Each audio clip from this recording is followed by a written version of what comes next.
própria Suíça. Bem, meus queridos companheiros e companheiras, eu queria começar dizendo para vocês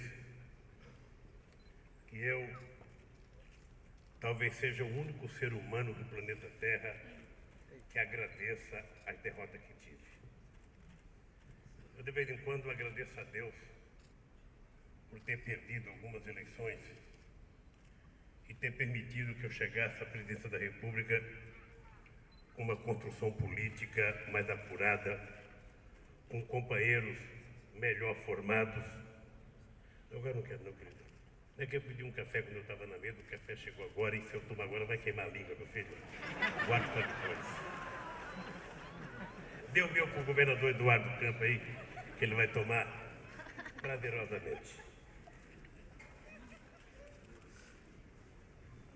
Essa derrota permitiram que quando eu cheguei ao governo, eu tivesse chegado, inclusive, com um conjunto de companheiros que trabalharam comigo, melhores preparados, mais experientes. E eu acho que permitiu a gente concluir algumas coisas que nós tínhamos prometido. Primeiro, quem quiser saber o que nós fizemos, é só pegar o nosso programa de 2002, o programa de governo, e vocês vão perceber que nós fizemos mais do que tínhamos prometido. E se pegar o programa de 2006, vocês vão perceber que nós fizemos mais do que nós tínhamos prometido. Não é sempre que um candidato consegue cumprir o programa de governo, porque normalmente é mais fácil falar do que fazer. E como eu falei pouco nas promessas, eu pude cumprir aquilo que nós prometemos durante a campanha.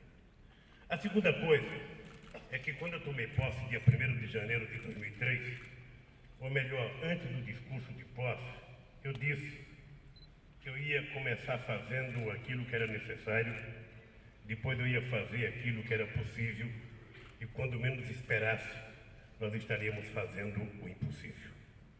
E ao mesmo tempo eu disse que se ao terminar o meu mandato, cada brasileiro estivesse tomando café, almoçando e jantando todo dia, eu já tinha realizado a obra da minha vida. E por que eu disse isso? Eu disse isso porque quando a gente perde muitas vezes, a gente aprende de que fazer o óbvio é a coisa mais fácil para um ser humano. Todo mundo sabe o que tem que fazer para os estados quando concorre a uma eleição. Todo mundo sabe o que tem que fazer no município quando concorre às eleições.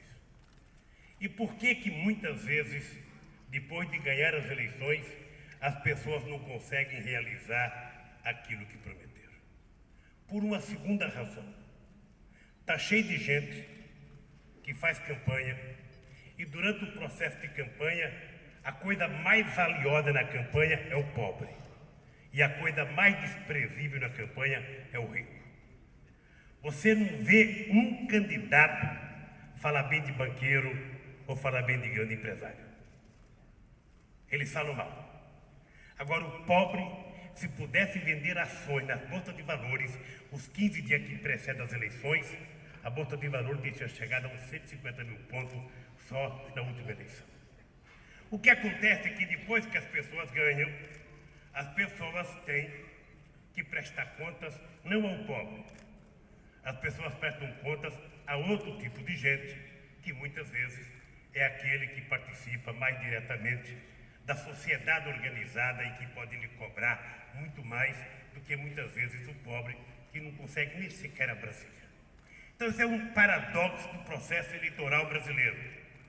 É que, normalmente, as pessoas começam a dificultar o seu dia a dia pelo grau de compromisso que eles começam a assumir quando começam a governar. A segunda coisa importante é que, ao deixarmos de fazer o óbvio, nós enveredamos por um caminho delicado, que é o de tentar permitir que cada secretário ou que cada ministro tenha a sua tese e faça da sua tese um programa de governo. O Eduardo sabe que a primeira coisa que eu fiz no governo foi proibir que tivesse proposta de ministro. Todas as propostas seriam propostas de governo e seriam discutidas pelo conjunto do governo para que a gente pudesse ter o conjunto do governo tendo conhecimento e conseguindo fazer com que as coisas fossem executadas adequadamente. Uma outra coisa importante que nós colocamos em prática, e é por isso que eu disse que fazer o óbvio é sempre a coisa mais fácil e a coisa mais importante, é que